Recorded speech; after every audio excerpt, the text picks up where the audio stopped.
आज हम लोग इस वीडियो में 10th क्लास के जो साइंस के क्वेश्चंस हैं, जो 10th क्लास है, 10th क्लास के 2022 के बोर्ड एग्ज़ाम में जो साइंस के वीवीआई क्वेश्चन है, जो बोर्ड मॉडल क्वेश्चन है, जो एग्ज़ाम में आने वाले हैं, उन्हें देखेंगे। और इसमें हम लोग बायोलॉजी देखेंगे। बायोलॉजी के जो पहला चैप्टर है उससे जैव प्रक्रम जो है उससे जो वीवीआई क्वेश्चंस बनते हैं उन्हें हम देखेंगे। और ध्यान रखिएगा, ये सभी क्वेश्चंस एग्ज़ाम में बार बार रिपीट होते हैं, तो इसलिए आप सभी इन क्वेश्चनों को ध्यान से देख लें और ध्यान से याद कर लें, ठीक है। और साथ ही इसका जो पीडीएफ फाइल होगा वो टेलीग्राम ग्रुप में भेज दिया जाएगा, वहाँ से आप इसे डाउनलोड कर लेंगे। तो चलिए हम एक एक करके इन सभी क्वेश्चंस को देखते हैं और साथ ही इसे याद करने का प्रयास करते हैं। तो देखिए, पहला हमारा क्वेश्चन है कि पौधों में उत्सर्जन किस भाग से होता है। यह कई बार पूछा जा चुका है प्रश्न, ध्यान रखिएगा। तो पौधों में वाष्पोत्सर्जन जो होता है वह पत्तों के द्वारा होता है। पत्तों के द्वारा पौधों में वाष्पोत्सर्जन होता है। पत्तों में रंध्र होता है, रंध्र के द्वारा वाष्पोत्सर्जन होता है, ठीक है। चलिए आगे देखते हैं। अगला क्वेश्चन है, मानव रक्त में उपस्थित यूरिया की मात्रा होती है। मानव रक्त में यूरिया की मात्रा कितनी होती है? तो यह लगभग 20 mg होती है, मिलीग्राम होती है। चलिए आगे देखते हैं अगला क्वेश्चन। अगला क्वेश्चन है कि श्वसन के दौरान कितनी प्रतिशत ऊर्जा है निष्कासित होती है। तो श्वसन के दौरान जो ऊर्जा ताप के रूप में जो निष्कासित होती है वो 20% होती है। कितनी होती है? 20%। चलिए आगे देखते हैं अगला क्वेश्चन। अगला क्वेश्चन है, मनुष्य के विक एक तंत्र है का भाग है जो संबंधित है।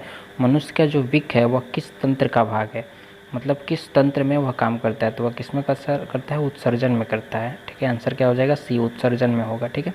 क्योंकि विक क्या करता है? विक जो मनुष्य के ब्लड होता है उसको छानता है और छान कर क्या करता है? उससे अनावश्यक चीज़ें बाहर निकालता है, यानी वह उत्सर्जन का काम करता है।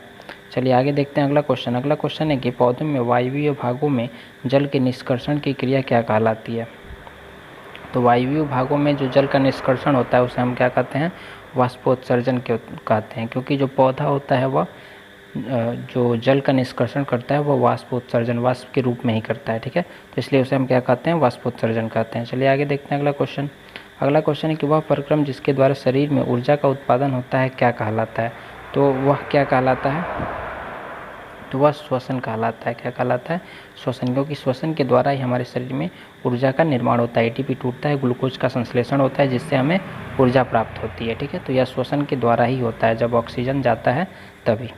चलिए आगे देखते हैं अगला क्वेश्चन। अगला क्वेश्चन है, कौन सी क्रिया सभी जीवों के लिए अनिवार्य है। तो सभी जीवों के लिए कौन सी क्रिया अनिवार्य है? तो सांस लेना सभी जीवों के लिए अनिवार्य है। सभी जीव सांस लेते हैं, बिना सांस लिए वह अपना कार्य नहीं कर सकते हैं, वह जीवित नहीं रह सकते हैं, ठीक है। चलिए आगे देखते हैं अगला क्वेश्चन। अगला क्वेश्चन है, मैग्नीशियम पाया जाता है। मैग्नीशियम किस में पाया जाता है? तो मैग्नीशियम जो है क्लोरोफिल में पाया जाता है। क्लोरोफिल किसे कहते हैं? तो यह पत्तों में पाया जाता है, जो कि इसे पर्णहरित भी कहते हैं, जिसके कारण पत्ते का रंग हरा होता है। चलिए आगे देखते हैं अगला क्वेश्चन। अगला क्वेश्चन है, मानव हृदय में पाए जाते हैं। मानव हृदय में कितने वेश्म होते हैं? तो मानव हृदय में 4 वेश्म होते हैं। आंसर सी हो जाएगा। चलिए आगे देखते हैं अगला क्वेश्चन। अगला क्वेश्चन है, प्रकाश संश्लेषण द्वारा किसकी प्राप्ति होती है।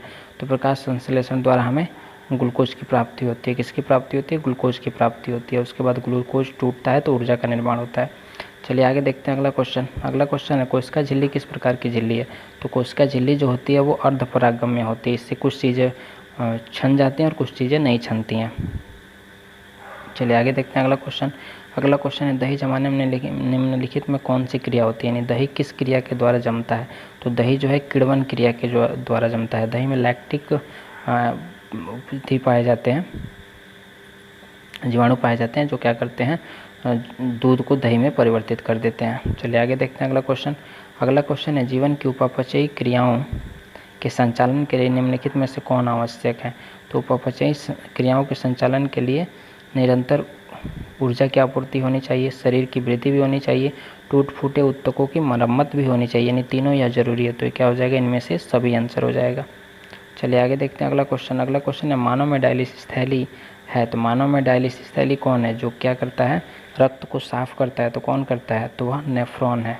वह कौन है? नेफ्रॉन है, जिसे हम डायलिसिस एक क्रिया होती है जिसके द्वारा खून को साफ किया जाता है, ठीक है। तो वही नेफ्रॉन करता है। नेफ्रॉन क्या है? यह विक जो किडनी है उसका रचनात्मक और क्रियात्मक इकाई है जो क्या करता है? ब्लड को साफ करता है। इसका फिगर भी आप लोग को एग्जाम में बनाने के लिए कई बार पूछा हुआ है, ठीक है ना। तो इसका फिगर आप लोग देख लेंगे। चलिए आगे देखते हैं अगला क्वेश्चन। अगला है कि मत्स्य का मुख्य श्वसन अंग क्या है। मत्स्य मतलब मछली होती है, तो मछली का मुख्य श्वसन अंग यानी मछली किससे सांस लेती है, तो वह सांस लेती है गिल्स से, गलफड़ से सांस लेती है। किससे सांस लेती है, गलफड़ से। चलिए आगे देखते हैं अगला क्वेश्चन। अगला क्वेश्चन है पौधों में गैस के निष्कासन के लिए किस क्रिया का उपयोग किया जाता है। तो गैसों के निष्कासन के लिए किस क्रिया का उपयोग किया जाता है, तो विसरण क्रिया का उपयोग किया जाता है। चलिए आगे देखते हैं अगला क्वेश्चन। अगला क्वेश्चन है कि क्लोरोफिल वर्णक का रंग है। क्लोरोफिल किस कलर का होता है, तो अभी हम बताएं क्लोरोफिल किस कलर का होता है, तो यह हरा कलर का होता है। ठीक है, हरे रंग का होता है, जिसके कारण पौधे का रंग हरा होता है। चलिए आगे देखते हैं। आगे है कवक में पोषण की विधि क्या कहलाती है। तो कवक जो होता है वह क्या करता है, वह मृत पदार्थों पर उगता है और वहाँ से एक एंजाइम वो स्रावित करता है उस पर और उसे अवशोषित कर लेता है, उससे अपना पोषण तत्व बनाता है, उससे अपने ऊर्जा निर्माण करता है और वह जीवित रहता है। तो इसलिए यह मृतजीवी कहलाता है, क्योंकि यह मृत चीज़ों पर उगता है और उसे सड़ा गलाकर अपना भोजन बना लेता है। चलिए आगे देखते हैं। आगे है अगला क्वेश्चन है कि रेजिन एवं गोंद कहाँ संचित होते हैं। तो रेजिन और गोंद जो होते हैं वह पुराने जाइलम में संचित होते हैं। कहाँ संचित होते हैं, पुराने जाइलम में। चलिए आगे देखते हैं अगला क्वेश्चन। अगला क्वेश्चन है कि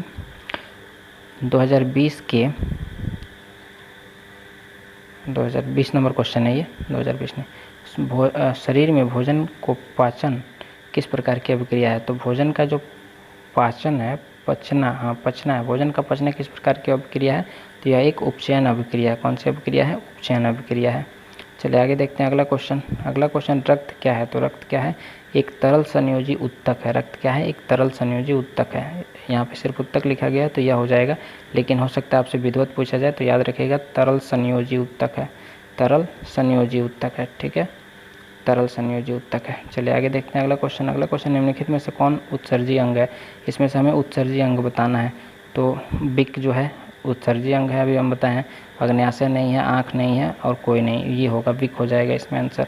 चलिए आगे देखते हैं अगला क्वेश्चन। रक्षी कोशिकाएं पाई जाती हैं। तो रक्षी कोशिकाएं कहाँ पाई जाती हैं, तो यह पत्तियों में पाई जाती हैं। कहाँ पाई जाती हैं, पत्तियों में। चलिए आगे देखते हैं अगला क्वेश्चन। अगला क्वेश्चन है इथाइल अल्कोहल किस प्रकार का के श्वसन में बनता है। तो इथाइल अल्कोहल जो होता है वो किस प्रकार के श्वसन में बनता है, और वायवीय श्वसन में बनता है।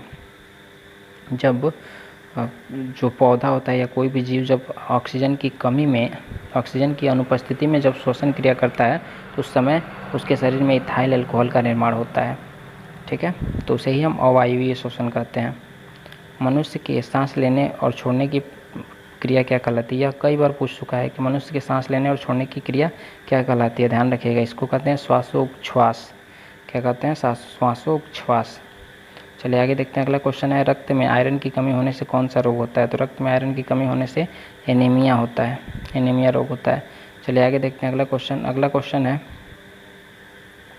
पादप में जाइलम उत्तरदायी है। तो पादप में जाइलम किस लिए उत्तरदायी है, तो यह जल के वहन के लिए उत्तरदायी। यह क्वेश्चन कई बार पूछ चुका है, एकदम बेवियाई है, याद रखिएगा, आप लोग याद कर लीजिएगा। पौधों में जाइलम किस लिए उत्तरदायी है, जल के वहन के लिए। फ्लोएम किस लिए उत्तरदायी है, भोजन के वहन के लिए। ठीक है, ये दोनों क्वेश्चन आप लोग याद कर लीजिएगा। चलिए आगे देखते हैं अगला क्वेश्चन है कूटपात किस में पाया जाता है। तो कूटपात जो है वह अमीबा में पाया जाता है। अमीबा में कूटपात पाया जाता है, जिससे वह अपना भोजन करता है। चलिए आगे देखते हैं अगला क्वेश्चन। अगला क्वेश्चन है प्रकृति में ऑक्सीजन का संतुलन कैसे बना रहता है। तो प्रकृति में ऑक्सीजन का संतुलन प्रकाश संश्लेषण के द्वारा बना रहता है। चलिए आगे देखते हैं अगला क्वेश्चन। अगला क्वेश्चन है स्टोमोटा पौधे के किस अंग में पाया जाता है। तो स्टोमोटा रंध्र को कहते हैं और यह पत्तियों में पाया जाता है। कहाँ पाया जाता है, पत्तियों में।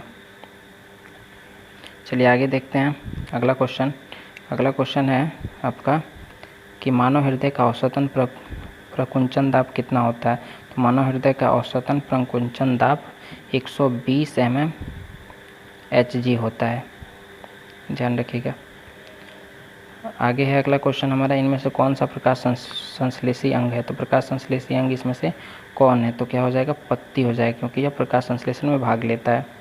चलिए आगे देखते हैं, यही प्रकाश संश्लेषी अंग है, प्रकाश को ग्रहण करता है। आगे है हमारा अगला क्वेश्चन है वाष्पोत्सर्जन कैसी प्रक्रिया है। तो वाष्पोत्सर्जन कैसी प्रक्रिया है, तो यह एक भौतिक प्रक्रिया है।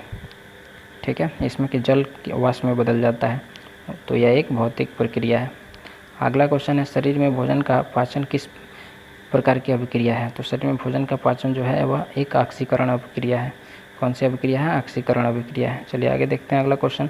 अगला क्वेश्चन है स्वपोषी पोषण के लिए क्या आवश्यक है? तो स्वपोषी पोषण के लिए, यह भी कई बार पूछ चुका है क्वेश्चन, याद रखिएगा। तो स्वपोषी पोषण के लिए क्लोरोफिल आवश्यक है, कार्बन डाइऑक्साइड तथा जल आवश्यक है, सूर्य का प्रकाश आवश्यक है। ये तीनों चीज़ें की ज़रूरत है। तो ये उपयुक्त सभी हो जाएगा, क्योंकि क्लोरोफिल चाहिए जो प्रकाश को अवशोषित करेगा, साथ ही आपका कार्बन डाइऑक्साइड चाहिए, जल चाहिए और सूर्य का प्रकाश चाहिए, तभी प्रकाश संश्लेषण की क्रिया हो पाती है। तो उपयुक्त सभी हो जाएगा। चलिए आगे देखते हैं। अगला क्वेश्चन है पायरुवेट के विखंडन से यह कार्बन डाइऑक्साइड, जल तथा ऊर्जा देता है और यह अभिक्रिया क्या कहलाती है? यह अभिक्रिया होती है, यह अभिक्रिया कहाँ होती है? तो यह अभिक्रिया माइक्रोकांडिया में होती है। कहाँ होती है? माइक्रोकांडिया में। साथ ही याद रखिएगा माइक्रोकांडिया को ऊर्जा का घर भी कहा जाता है। चलिए आगे देखते हैं। अगला क्वेश्चन है जठर ग्रंथियाँ कहाँ पाई जाती हैं? तो जठर ग्रंथियाँ जो हैं वो कहाँ पाई जाती हैं? तो यह अमाशय में पाई जाती हैं। कहाँ पाई जाती हैं? अमाशय में। जठर ग्रंथियाँ अमाशय में पाई जाती हैं। अगला क्वेश्चन है खुला परिसंचरण तंत्र किस में पाया जाता है? तो खुला परिसंचरण तंत्र जो होता है वो कॉकरोच में पाया जाता है। यह क्वेश्चन भी आई है, कई बार पूछ चुका है, याद रखिएगा। खुला परिसंचरण तंत्र किस में पाया जाता है? तो यह कॉकरोच में पाया जाता है। चलिए आगे देखते हैं अगला क्वेश्चन। अगला क्वेश्चन है कि पौधों में पाया जाने वाला गाढ़ा एवं दूधिया उत्सर्जी तरल पदार्थ क्या कहलाता है? तो यह क्या कहलाता है? लैटेक्स कहलाता है। क्या कहलाता है? लैटेक्स। चलिए आगे देखते हैं अगला क्वेश्चन। अगला क्वेश्चन है यूरिया रक्त में कहाँ से प्रवेश करता है? तो यूरिया जो होता है रक्त में कहाँ से प्रवेश करता है? तो यह यकृत से प्रवेश करता है। यकृत से यह रक्त में मिल जाता है। चलिए आगे देखते हैं। अगला क्वेश्चन है प्रकाश संश्लेषण होता है। तो प्रकाश संश्लेषण कब होता है? तो प्रकाश संश्लेषण के लिए हमें सूर्य का प्रकाश चाहिए। तो सूर्य का प्रकाश कब मिलता है? दिन में मिलता है, इसलिए यह दिन में होता है। सिर्फ दिन में होता है, रात में नहीं होता है। चलिए आगे देखते हैं अगला क्वेश्चन। अगला क्वेश्चन है पादप में फ्लोएम संवाहक होता है। तो अभी हम बताए थे कि फ्लोएम किस लिए होता है? तो यह भोजन का वहन करता है, भोजन का एक जगह से दूसरी जगह पहुंचाता है। और जल का कौन करता है? तो जल का आप जानते हैं कौन करता है? जाइलम करता है, ठीक है। और फ्लोएम जो होता है वो किसका करता है? भोजन का करता है। चलिए आगे देखते हैं अगला क्वेश्चन। अगला क्वेश्चन है कि प्रकाश संश्लेषण क्रिया में ऑक्सीजन बाहर निकलता है। तो प्रकाश संश्लेषण क्रिया में ऑक्सीजन जो होता है वो किससे बाहर निकलता है? तो वह जल से बाहर निकलता है। चलिए आगे देखते हैं अगला क्वेश्चन। अगला क्वेश्चन है कि रक्त में हल्के पीले रंग के चिपचिपे द्रव को क्या कहते हैं? तो रक्त में हल्के पीले रंग के चिपचिपे जो द्रव होते हैं उसे हम प्लाज्मा कहते हैं। क्या कहते हैं? प्लाज्मा कहते हैं। चलिए आगे देखिए। अगला क्वेश्चन है प्रकाश संश्लेषी अंगक है। तो प्रकाश संश्लेषी इसमें अंगक पूछा है, तो क्या हो जाएगा? तो इसमें यह हरित लवक हो जाएगा। क्या हो जाएगा? हरित लवक। चलिए आगे देखते हैं अगला क्वेश्चन। अगला क्वेश्चन है विक के संरचनात्मक एवं क्रियात्मक इकाई को क्या कहते हैं? अभी मैंने इसका आंसर बताया था। क्या कहते हैं? नेफ्रॉन कहते हैं, जो कि विक के संरचनात्मक और क्रियात्मक इकाई होता है। मनुष्य के शरीर में सबसे बड़ी ग्रंथि कौन सी है? तो मनुष्य के शरीर में सबसे बड़ी ग्रंथि लीवर है। कौन है? लीवर है, याद रखिएगा, यह पूछा भी है कई बार क्वेश्चन। स्वपोषी पोषण के लिए आवश्यक नहीं है। स्वपोषी पोषण के लिए क्या आवश्यक नहीं है? तो स्वपोषी पोषण के लिए ऑक्सीजन की आवश्यकता नहीं है, क्योंकि ऑक्सीजन का ही तो ये लोग उत्पाद करते हैं। जो पेड़ पौधे होते हैं वो किसका उत्पादन करते हैं? ऑक्सीजन का ही उत्पादन करते हैं। उन्हें क्लोरोफिल चाहिए, सूर्य का प्रकाश चाहिए, जल चाहिए और कार्बन डाइऑक्साइड चाहिए। इन सब चीज़ों को लेकर वो ऑक्सीजन ही बनाते हैं और ऊर्जा बनाते हैं। तो ऑक्सीजन की आवश्यकता इसमें नहीं है। अगला क्वेश्चन है कि इनमें से किसके द्वारा अमीबा में भोजन अंतःग्रहण होता है? तो अमीबा किसके द्वारा भोजन करता है? अभी हम बताए थे कूटपाद के द्वारा करता है। तो आंसर हो जाएगा हमारा कूटपाद।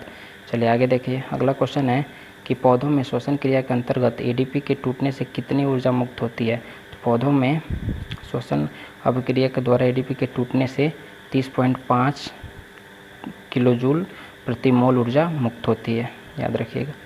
ध्यान रखिएगा, ये सभी जो क्वेश्चंस मैंने आपको बताए हैं, कराए हैं, ये सभी वीवीआई क्वेश्चन है, बोर्ड में कई बार रिपीट हो चुके हैं, इसलिए आप इन सभी क्वेश्चनों का नोट्स बना लें। इसका पीडीएफ ग्रुप में भेज दिया जाएगा, उसका नोट्स बना लें और साथ ही इस वीडियो को कई बार देखें ताकि आपको याद हो। साथ ही इस वीडियो को आप अपने दोस्तों के साथ शेयर करें ताकि उन्हें भी ये वीवीआई क्वेश्चन से मिल सकें, वो भी अपने बोर्ड की एग्ज़ाम की तैयारी कर सकें। जिसे आप चाहते हैं भेजना भेज सकते हैं। और साथ ही आप यदि चैनल पर नए हैं तो चैनल को सब्सक्राइब कर दें, हमें सपोर्ट करें तथा वीडियो को लाइक कर दें। तो चलिए फिर हम मिलते हैं अगले वीडियो में अगले कुछ प्रश्नों के साथ।